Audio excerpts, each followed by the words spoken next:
Bismillahirrahmanirrahim. Assalamualaikum warahmatullahi wabarakatuh. Alhamdulillahirabbil alamin wa bihi nasta'inu ala umuri dunya waddin wassalatu wassalamu ala asyrofil anbiya'i wal mursalin wa ala alihi wa ashabi ajmain amma ba'du. Halo semuanya, perkenalkan nama saya Alfitri Nisa, mahasiswa Universitas Islam Bandung, Fakultas Tarbiyah dan Keguruan, Program Studi Pendidikan Agama Islam dari kelas D dengan NPM 10030121137. Pada kesempatan kali ini, saya akan menjelaskan materi bahasa Indonesia dengan judul Pendidikan Agama dalam Perspektif Islam.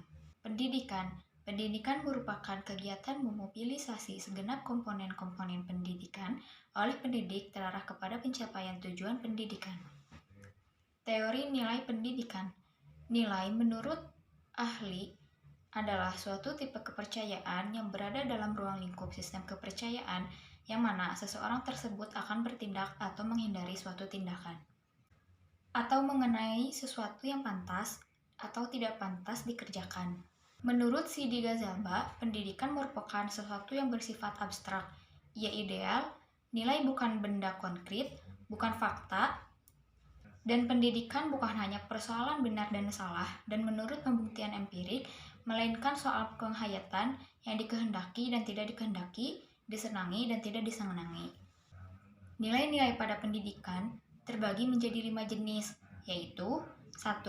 Nilai-nilai akhlak perseorangan, 2. Nilai-nilai akhlak keluarga, 3. Nilai-nilai akhlak sosial, 4. Nilai-nilai akhlak dalam negara, dan 5. Nilai-nilai akhlak dalam agama. Kontradiksi dan disintegrasi antara pendidikan nilai moral di ruang sekolah, kadang nilai ini tidak pernah ditanamkan, dan keadaan dalam masyarakat muncul karena beberapa alasan. Pertama, penanaman nilai moral dalam dunia pendidikan formal umumnya berupa seperangkat teori mentah, terlepas dari realitas hidup, kurang digali akar terjadinya diskoneksitas antara penanaman nilai moral dan praktis hidup moral dalam masyarakat. Kedua, sebagai lembaga formal yang mempersiapkan peserta didik untuk bertindak dan mentransformasi diri sesuai nilai-nilai moral. Ternyata, sekolah belum memiliki jaringan kerjasama yang erat dengan keluarga asal peserta didik, lembaga pemerintah, non-pemerintah, dan seluruh masyarakat. Ketiga, adanya pandangan hidup antara mereka yang menjunjung tinggi dan melecehkan pesan moral dalam kehidupan sehari-hari. Masih tumbuh subur kelompok sosial yang menghalalkan dan merestui segala cara dan jalan mencapai sasaran yang digariskan. Pendidikan dalam pandangan Islam. Islam begitu menganggap penting terhadap ilmu pengetahuan dalam Islam. Kedudukan orang yang berpendidikan, terutama pendidikan agama, sangat dimuliakan.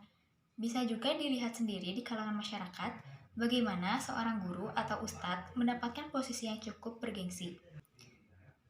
Terlebih, jika seseorang tersebut menyandang gelar profesor atau doktor dan kiai, maka dia akan dihormati oleh setiap lapisan masyarakat, bahkan pejabat pemerintah sekalipun. Dalam Al-Quran, Allah Subhanahu wa Ta'ala pun telah berfirman mengenai kedudukan yang berpendidikan. Allah akan meninggikan orang-orang yang beriman di antara kamu dan orang-orang yang diberi ilmu pengetahuan beberapa derajat, dan Allah maka mengetahui apa yang kamu lakukan. Definisi ilmu pendidikan agama Islam. Pendidikan Islam adalah usaha sadar secara sistematis yang mendorong terjadinya proses belajar dan penyusunan individu-individu secara terus-menerus terhadap nilai-nilai budaya dan cita-cita masyarakat.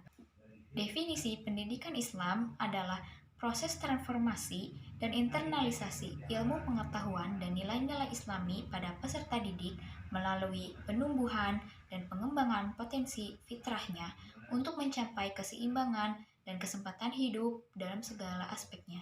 Definisi pendidikan dalam perspektif Islam. Definisi pendidikan Islam yang menurut al-atas diperuntukkan untuk manusia saja. Menurutnya, pendidikan Islam dimasukkan dalam At-Tadib karena istilah ini paling tepat digunakan untuk menggambarkan pengertian pendidikan itu. Sementara istilah tarbiyah terlalu luas karena pendidikan dalam istilah itu mencakup juga pendidikan kepada hewan. Menurut Al-Attas, adabun berarti pengenalan dan pengakuan tentang hakikat bahwa pengetahuan dan wujud bersifat secara hierarkis sesuai dengan beberapa tingkat dan tingkatan derajat mereka dan tentang tempat seseorang yang tepat dalam hubungannya dengan hakikat itu, serta dengan kepastian dan potensi jasmaniah, intelektual, maupun rohaniah seseorang. Maka, kesimpulan yang dapat diambil dari pembahasan di atas adalah 1. Metode merupakan sarana yang dilakukan secara terorganisir untuk mencapai suatu tujuan. 2. Metode pendidikan Islam adalah sarana-sarana yang dilakukan pendidik kepada peserta didik agar tercapai tujuan pendidikan Islam yang bersumber dari Al-Quran dan Hadis. 3.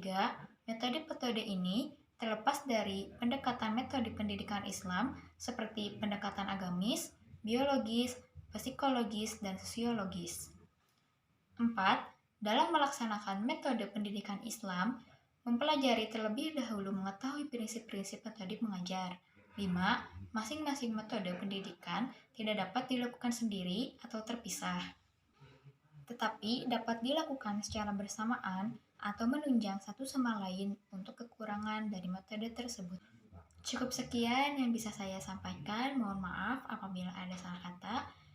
Wassalamualaikum warahmatullahi wabarakatuh.